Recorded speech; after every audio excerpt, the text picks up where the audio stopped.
Yogurt in a plastic bag. I cannot get used to it. Out here, life's been stripped to the basics.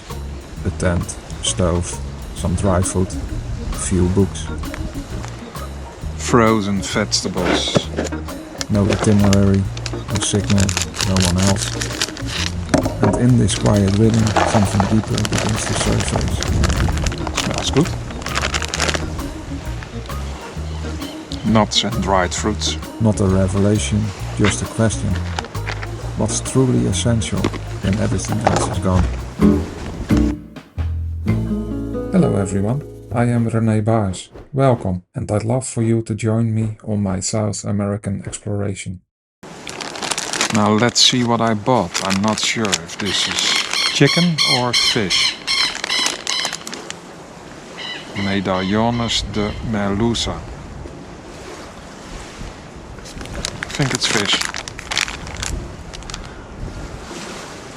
It doesn't say pollo. This trip isn't about comfort, it's about clarity.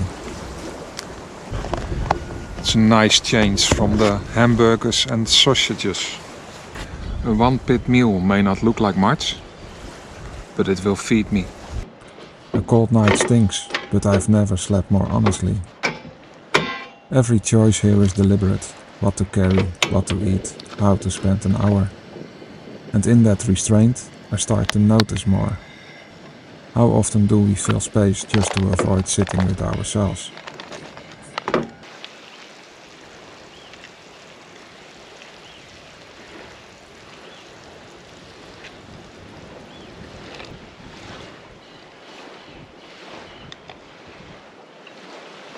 I've had worse.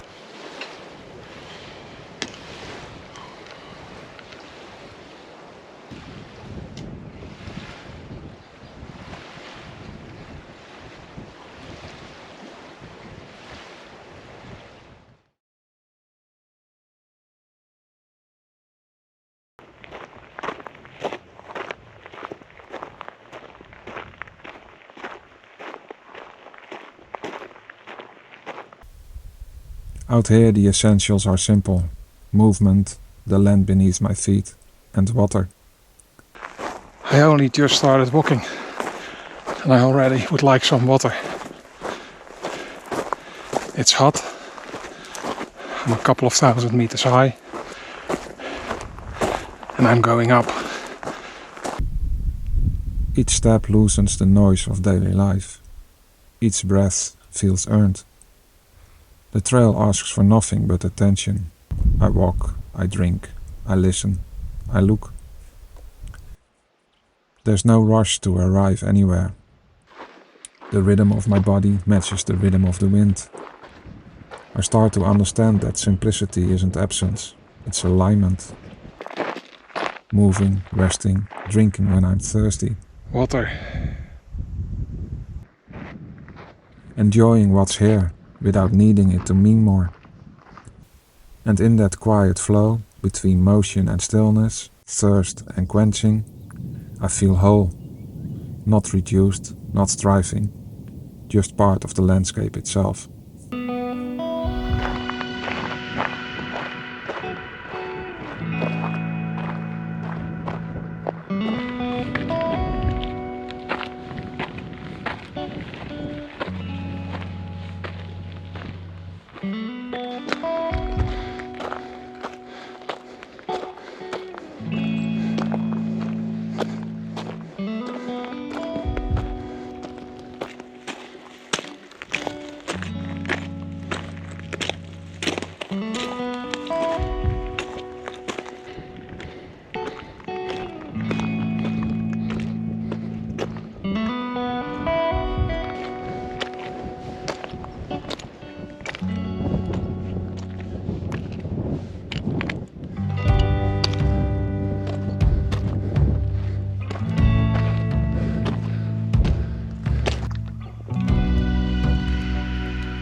Water.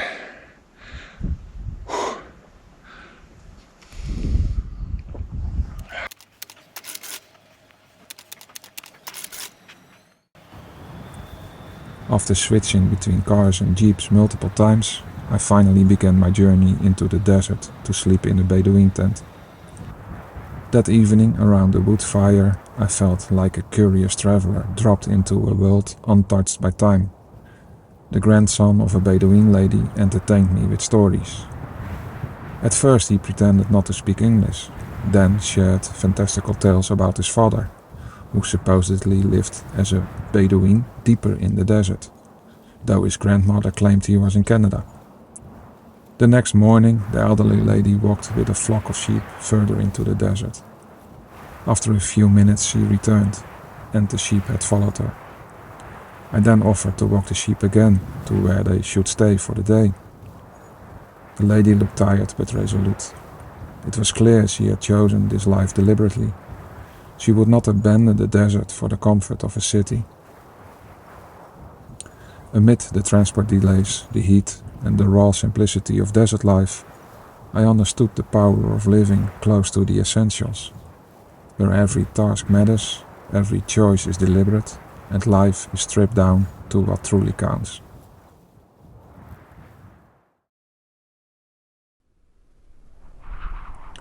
This version of me, the one who reads under the stars, who eats simple, who walks in solitude and thinks clearly, he feels familiar, like someone I used to know before the world got loud. And the truth is, I don't need much to feel full. I just need space, time, and my own attention.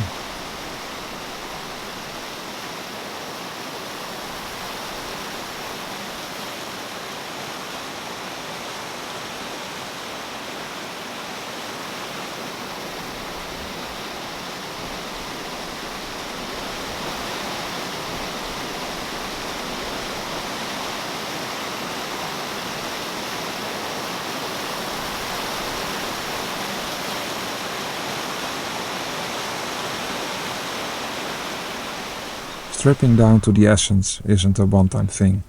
It's a practice, a quiet returning, a constant asking, do I need this? Does this nourish me or distract me? Essence isn't something to find. It's what's left when we let everything else fall away.